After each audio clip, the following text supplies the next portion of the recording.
सबसे अलग दिखेगी आपकी पसंद कृष्णा मेंस। कुर्ता पैजामा 500 से लेकर 2000 तक। हमारा पता कृष्णा मेंस, नंगा पुतला चौक, जागनाथ रोड, गांधी बाग, नागपुर। क्या आपके चेहरे पर आ गई है असमय झुर्रियां, त्वचा पर काले दाग या फिर ऑर्थोराइड्स प्रॉब्लम जैसे कि कमर या घुटनों का दर्द, बालों का झड़ना और असमय बालों का सफेद होना, सीने में जलन, पेट फूलना तथा एसिडिटी और इन सभी प्रॉब्लम से आप हो गए हैं बेहद परेशान? आज ही आइए नागपुर के सबसे अच्छे हॉस्पिटल काले आयुर्वेदिक पाइल्स लेजर हॉस्पिटल में, जहां आपको मिलेगा इन सभी समस्याओं का निवारण। हमारा पता Kale Ayurvedic piles laser hospital, Umred road, Dighori bus stop के पास, दिघोरी, नागपुर। संपर्क करें 7553870770। नागपुरातून एक हृदयद्रावक बातमी समोर येत आहे। शहरातील एका 20 वर्षीय तरुणाने आपल्या राहत्या घरी गळफास लावून आत्महत्या केल्याची घटना उघडकीस आली आहे।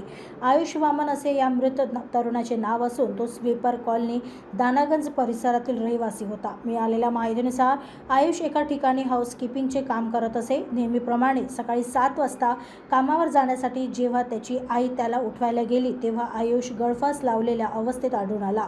कुटुंबियांनी त्याला तातडीने रुग्णालयात नेले, मात्र डॉक्टरांनी त्याला मृत घोषित केले। या घटनेची माहिती मिळताच पोलिसांनी घटनास्थळी धाव घेतली। प्राथमिक तपासात असे समोर आले आहे की आयुषचे त्याच्या शेजारी राहणाऱ्या एका तरुणीशी गेल्या 2 ते 3 वर्षापासून प्रेम संबंध होते, मात्र गेल्या काही दिवसांपासून त्यांच्यात वाद सुरू होते।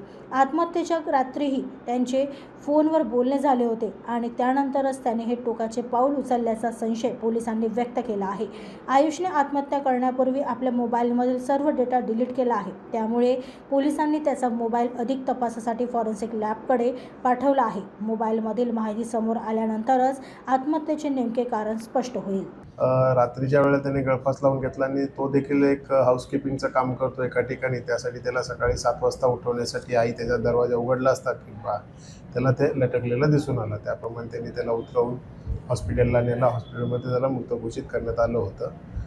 सदर घटनेची माहिती मिळाल्यानंतर त्याने का केलं याची चौकशी करण्यात आली, तेव्हा असं लक्षात आलं की त्याच्यात शेजारी राहणाऱ्या एका मुलीशी त्याचे मागील 2-3 वर्षापासून प्रेमसंबंध आहेत आणि हे संबंध त्यांच्या दोघांच्याही घरच्यांना देखील पूर्णपणे माहिती आहेत। परंतु मागील 2-3 दिवसापासून त्यांच्यात काहीतरी कुठल्या तरी गोष्टीवर वाद चालू होता। त्या वादावरून त्या दिवशी रात्री देखील त्या मुलीबरोबर त्याचं फोनवर बोलणं चालू होतं आणि त्या फोन बोलणं झाल्यानंतर त्याने ते आत्महत्या केलेली असल्याचं दिसून आलेलं आहे।